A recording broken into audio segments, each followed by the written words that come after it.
Hi, I'm Anne from Game Like a Mother. I specialize in games that can be played in 20 minutes or less, and today I am sharing my top 5 penguin-themed board games. These are not games that have one or two penguins as options, as tokens for the game or anything like that. These are full-on penguin-themed from start to finish, so if you have someone who loves penguins in your life, they will be very happy with any of the games on this list. I have the games listed in the description of the video along with a timestamp, and I've included links to any of the how to play videos I've created for any of these games as well. So let's get started. First up, we have the game Hey, That's My Fish, in which you are a penguin trying to collect as many fish as possible, and you do that by there's moving your penguin around on, there's an array of tiles out with different numbers of fish on them, 1, 2, or 3, and every time you move your penguin, you get to collect the tile that it was on, and you get that number of fish. But by collecting that tile, you are leaving gaps in the board, and eventually it gets to a point where penguins get stuck and they can't make any more moves, and then you're done. You can't get any more of the fish. But if you've been a smart little penguin, then you can have it where other penguins are cut off, and you have a big area where they're done, but you're still moving around, collecting all your little fish 1 by 1 or 2 by 2 or whatever, and just whoever gets the most wins the game. And I love this game because we've played it, and my daughter, who's not quite 4, doesn't necessarily win, but she knows what she's supposed to do. It's very easy and clear to understand what you're supposed to do in the game, and so she can hang in there and play the game with her older siblings. I, as an adult, really enjoy the strategy. There's an art to being able to maximize, okay, I'm going for the tiles with the big number of fish on them, but ooh, I want to make sure that I don't get cut off while I'm over there. We have the app version of this game right now, which was 99 cents on the App Store. Talk about getting some bang for your buck. And it's so easy. It plays well. There's different formations of the boards they have for you. So the tiles, it could be like in a smiley face or in different shapes whenever you play. So it's not just the same general setup every time. And it's because we got that version because the standard version is currently out of print. You could probably find it somewhere secondhand for a little bit more right now, but it's a very popular game.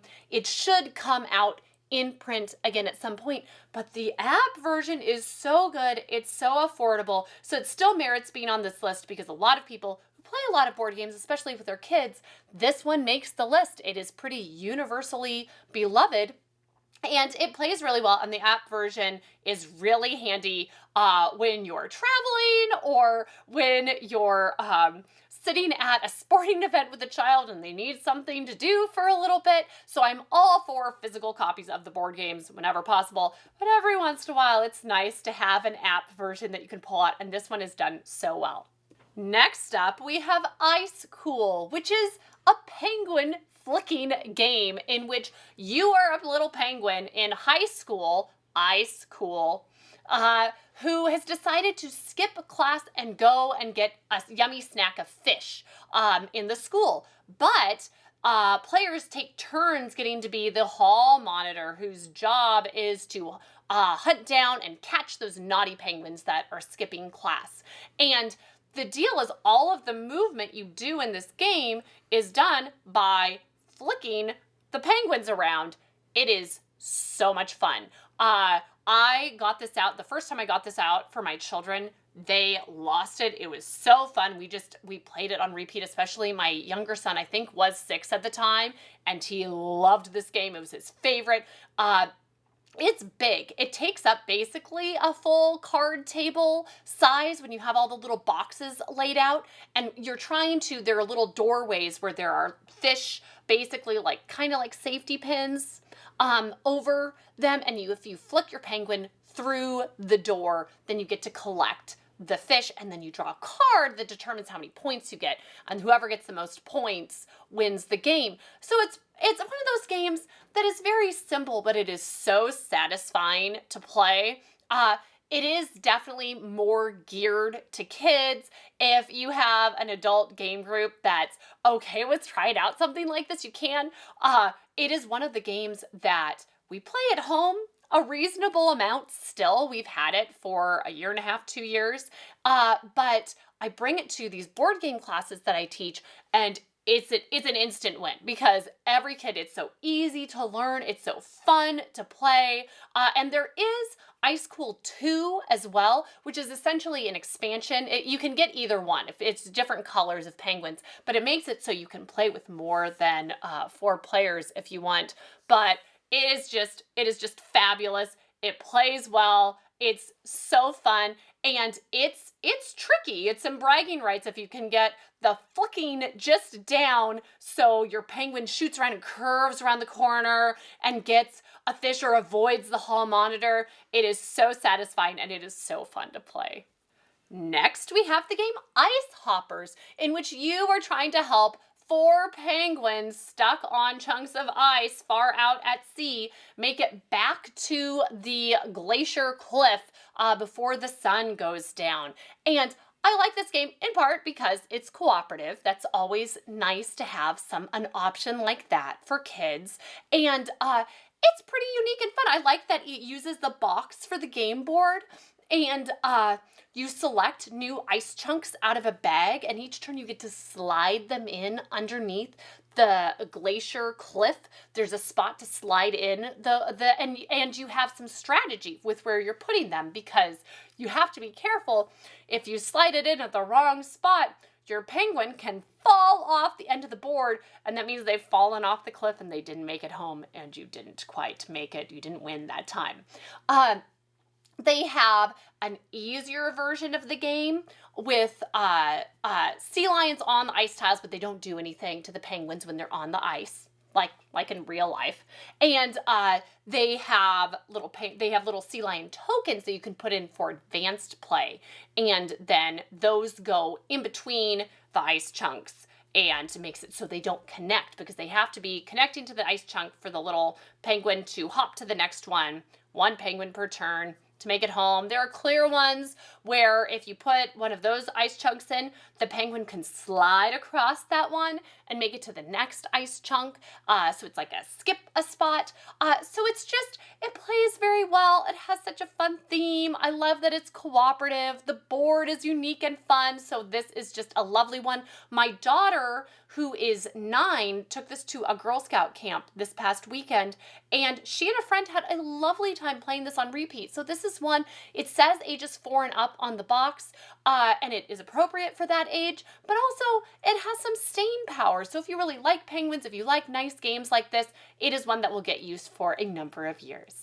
Next up, we have Pengoloo, a memory game in which you are rolling dice and trying to find the matching colors of eggs underneath the penguins that are out on the board in front of you. And I love a variant to a standard memory game, and this one's nice because it's a little bit gentle and forgiving, because if either of the penguins you lift up has an egg that matches one of the colors that you have out there, you feel like you have success. You get to collect that one. You've pretty reasonable odds of at least getting to collect 1 egg on each turn, which is nice. So even if you don't win, you still feel like, oh, I got a bunch of eggs. It's not like when I play the tile memory games and I just get destroyed by whichever child I'm playing against, because they do much better at the memory games than I do. So this one is really nice. It has nice wooden components. It feels very sturdy. We played this one to death when my younger son was about 4 and 5, and it still looks pristine. It is held up very well. So if you are looking for a nice alternative to memory and you like penguins, then this is your game. And finally, we have the classic Don't Break the Ice, a game in which you get to bash away at the ice on the game board and try to not be the one to make the penguin fall through. And I do not particularly love this game. It is loud. It is annoying to listen to, but my children all love it. It's one of the games they can get out and play independently. It's one of the games that all ages, I've got from 3 to 10, can play together, and it's not like the 10-year-old is any more likely to win than the 3-year-old for this game. It's great for play dates. People can come over and they instantly know the rules and are happy to play this game. I refuse to set up the board for the children. Sometimes I get requests, oh, can you put this back together again? No, because if you can play the game, you can most likely set it up for yourself. A 3-year-old might need a little bit of help, but from 4 and up, you can set it up yourself. It's good for fine motor skills if they have to make all of the little ice tiles fit just right. And I get it. There's something just so fun being able to bash away at something with a tool, and that's part of why kids like it so much. So if you just need a nice, easy, fun classic, then Don't Break the Ice has definitely stood the test of time. So that's it for my top 5 penguin-themed board games. I have a couple bonus mentions of games that I haven't played, but seem like they are spot on thematically and are worthy of mention for this list. There is Don't Rock the Boat, which is a dexterity game in which you have a pirate ship and a bunch of penguins you're placing on it and trying to make it not fall over. There is Penguin Huddle Up, which is a game by a company known mostly for their logic puzzle type games, but this one is 2 to 4 players and you're playing against each other and you're trying to get your penguins in a huddle, but your moves impact the other players and you're just trying to be the first to have them huddled up. So very cute, very fun. It's amazing how much having the right theme can make someone so excited to try out and play a game. Hopefully you found a good one on this list today, and I'll see you next time from Game Like a Mother.